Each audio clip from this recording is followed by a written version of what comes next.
എക്സാമിനോട് അടുക്കുന്ന സമയത്ത് നമ്മൾ ഈ എല്ലാ കാര്യങ്ങളും ജനറലൈസ് ചെയ്യുന്ന കാര്യങ്ങൾ ഒഴിവാക്കണം. അതായത് നമ്മൾ മലയാളത്തിൽ പറയുകയാണെങ്കിൽ കാർഡടിച്ച് വെടിവെക്കുക എന്നൊക്കെ പറയില്ലേ, ടോട്ടലി ആണ് നമ്മളാണ് പറഞ്ഞു പോകും. അതായത് എന്താ പ്രശ്നം, എനിക്ക് ഫിസിക്സ് ഭയങ്കര ടഫാണ്. നമ്മൾ സ്റ്റാർട്ടിങ്ങിലും അതാ പറയുന്നത്, അവസാനമാകുമ്പോഴും തന്നെ പറയും ഫിസിക്സ് ടഫാണെന്നുള്ളത്.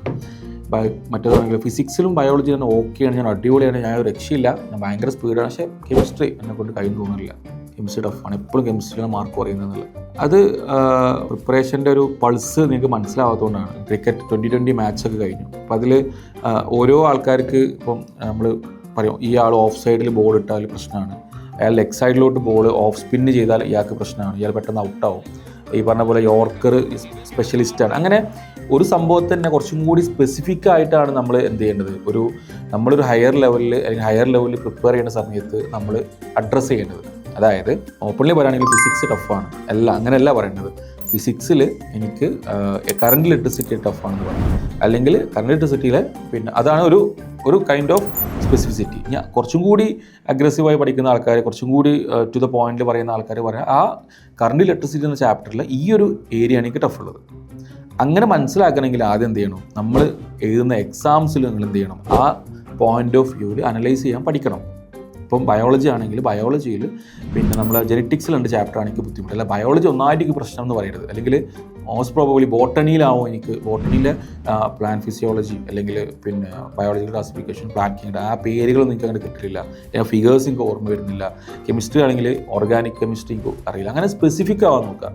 അത് ചാപ്റ്റർ മാത്രമല്ല ശരിക്കും സ്പെസിഫിക് ആവേണ്ടത്, ഈ അവസാനത്തെ 1 മന്തൊക്കെ ആവുന്ന സമയത്ത് നിങ്ങൾക്ക് പ്രോപ്പർ പിക്ചർ ഉണ്ടാവണം. നമ്മൾ മറ്റേ കത്തി ഫിലിമിലൊക്കെ നമ്മൾ വിജയ് നോക്കുമല്ലോ, നമ്മൾ ബ്ലൂ പ്രിൻ്റ് നോക്കുന്ന പോലെ നമ്മൾക്ക് നോക്കുന്ന സമയത്ത് ഈ 84 ചാപ്റ്ററിൽ ഏത് ചാപ്റ്ററിലാണ് എനിക്ക് ഹൈലൈറ്റ് ആയി നിൽക്കുന്നത്, അതേപോലെ തന്നെ പിന്നെ അതിൽ ഏത് ചാപ്റ്ററിൽ ഏത് ഏരിയ ആണ് എനിക്ക് വീക്കറായിട്ട് നിൽക്കുന്നത്, ആ വീക്കർ ഏരിയ ഞാൻ എങ്ങനെ അനലൈസ് ചെയ്തത്, അതെങ്ങനെ സോൾവ് ചെയ്യുക, അങ്ങനത്തെ പ്രോപ്പർ ബ്ലൂ പ്രിൻ്റ് ഉണ്ടാവും.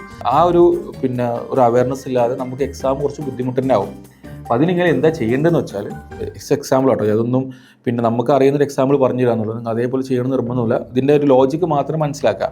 ഇപ്പോൾ നിങ്ങൾ കുറച്ച് ഐഡൻറ്റിഫൈ ചെയ്തു, ഞങ്ങളിപ്പം ഈ വീഡിയോ കഴിഞ്ഞ ശേഷം ഒരു പേപ്പർ എടുത്ത് എഴുതി ഇത്ര പ്രശ്നങ്ങളൊക്കെ എനിക്ക് ചാപ്റ്ററിൽ ബുദ്ധിമുട്ടാണ്, അല്ലെങ്കിൽ ഇത്ര ചാപ്റ്റർ ബുദ്ധിമുട്ടാണെന്ന് ആദ്യം മനസ്സിലാക്കി, മൊത്തം ടു ദ പോയിന്റിലോട്ട് പോകണ്ട, ചാപ്റ്റർ ബുദ്ധിമുട്ടാണെന്ന് മനസ്സിലാക്കി. അതിന് ശേഷം നിങ്ങൾ എന്ത് ചെയ്തു, ഇപ്പം കുറേ GTs വരും, ഗ്രാൻഡ് ടെസ്റ്റുകൾ വരും. ഗ്രാൻഡ് ടെസ്റ്റ് വരുന്ന സമയത്ത് നിങ്ങൾ എന്ത് ചെയ്യുക, ഒരു ഗ്രാൻഡ് ടെസ്റ്റിന് തലേന്ന് എല്ലാം കൂടി പഠിക്കാനൊന്നും ഒരിക്കലും കഴിയില്ല. ഒട്ടനവധി എക്സാം വെക്കാനുള്ള കാരണം നിങ്ങളെന്താണ്, അത് പിന്നെ ഓരോ റിവിഷൻ സ്പെസിഫിക് ആക്കാനും വേണ്ടിയിട്ടാണ്. ഫോർ എക്സാമ്പിൾ നാളേക്ക് ഗ്രാൻഡ് ടെസ്റ്റ് ഉണ്ട്, ഞാൻ എന്ത് ചെയ്യുന്നു, മെക്കാനിക്സ് മാത്രം പഠിച്ചിട്ട് പോകുന്നു. അങ്ങനെ മെക്കാനിക്സിലെ ക്വസ്റ്റ്യൻസ് നോക്കുന്നു. അതിൽ പിന്നെ മറ്റേതൊക്കെ നമുക്ക് ഏകദേശം ഒരു ധാരണ ഉണ്ടല്ലോ, മെക്കാനിക്സ് കുറച്ചും കൂടി ഇൻറ്റൻസിലി റിവൈസ് ചെയ്യുന്നു, എന്നിട്ട് പോകുന്നു. അങ്ങനെ ഇനീഷ്യൽ ഫേസ് ഓഫ് റിവിഷൻ അങ്ങനെ ആവും. ഇനിയിപ്പോൾ നിങ്ങൾ ഗ്രാൻഡ് ടെസ്റ്റ് വരുന്ന സമയത്ത് നിങ്ങൾ ചെയ്യേണ്ടത് ഓരോ ഏരിയയിൽ ടഫറായിട്ടുള്ള ഏരിയകൾ നോക്കുന്നു. ഓക്കെ, എന്നിട്ട് എന്ത് ചെയ്യുന്നു, നമ്മളത് ഓൾറെഡി നമുക്ക് അത് ടഫറായിരുന്നു, ഞാൻ കുറച്ചും കൂടി റിവൈസ് ചെയ്തിട്ടുണ്ട്, ഒന്നും കൂടി സ്ട്രോങ് ആക്കിയിട്ടുണ്ട്, എക്സാം എഴുതുന്നു. എക്സാം എഴുതി കഴിഞ്ഞാൽ മിസ്റ്റേക്സ് ഉള്ളത് നോക്കുക, അല്ലാതെ ശരിയുള്ളത് എല്ലാം കൂടി വെച്ച് വരെ നോക്കണമെന്നില്ല, മിസ്റ്റേക്സ് ഉള്ളത് നോക്കുക.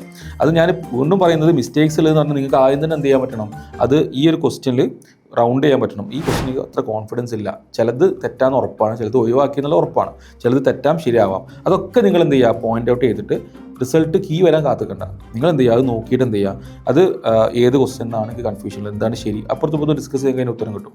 നിങ്ങൾ എന്ത് ചെയ്യുക, നിങ്ങൾ പിന്നെ ഒരു വേണമെങ്കിൽ ചാർട്ട് വരച്ചിട്ട് തെറ്റിയത് ഏതൊക്കെ ചാപ്റ്ററിൽ നിന്നാണ്, ഏതൊക്കെ ടോപ്പിക്കാണെന്ന് നിങ്ങൾക്ക് മനസ്സിലാവും.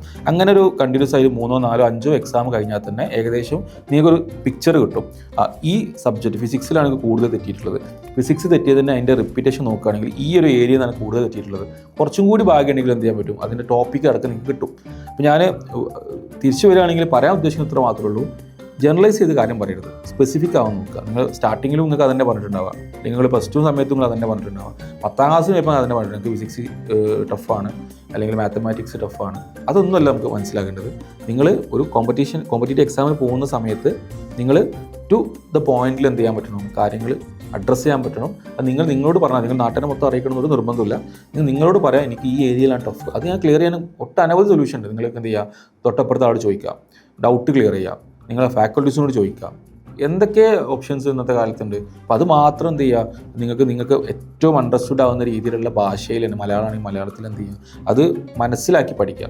അങ്ങനെ മനസ്സിലാക്കി പഠിക്കുന്ന സമയത്ത് ചിലപ്പോൾ ഫിസിക്സിൽ നിങ്ങളൊരു 10 ടോപ്പിക്ക് വൃത്തിക്ക് പഠിച്ചാൽ ചിലപ്പോൾ നിങ്ങൾക്ക് ഫിസിക്സ് മൊത്തത്തിൽ ഈസി ആയി മാറും. Okay. So be specific, generalisation എന്ത് ചെയ്യുക, ഒഴിവാക്കുക. ഇനിയുള്ള ദിവസങ്ങളിൽ അങ്ങനെ GTസും ഈ റിവിഷൻ എക്സാംസൊക്കെ ആ രീതിയിൽ എന്ത് ചെയ്യുക, അപ്രോച്ച് ചെയ്യുക. പിന്നെ എക്സാം കഴിഞ്ഞതിന് ശേഷം നിങ്ങൾ വിലയിരുത്തുന്ന സമയത്ത് എന്ത് ചെയ്യുക, കുറേ ടൈം എടുക്കരുത്. അതൊക്കെ അപ്പം തീർത്ത് ആ ചൂടോടെ തന്നെ എന്ത് ചെയ്യുക, നിങ്ങൾ എക്സാം ഇവാലുവേഷനും തീർത്ത് പോവുക. ഇങ്ങനെ ചെയ്താൽ കുറച്ച് ചേഞ്ചസ് എന്ത് ചെയ്യാൻ പറ്റും, നിങ്ങളുടെ മാർക്കിൽ കൊണ്ടുവരാൻ പറ്റും.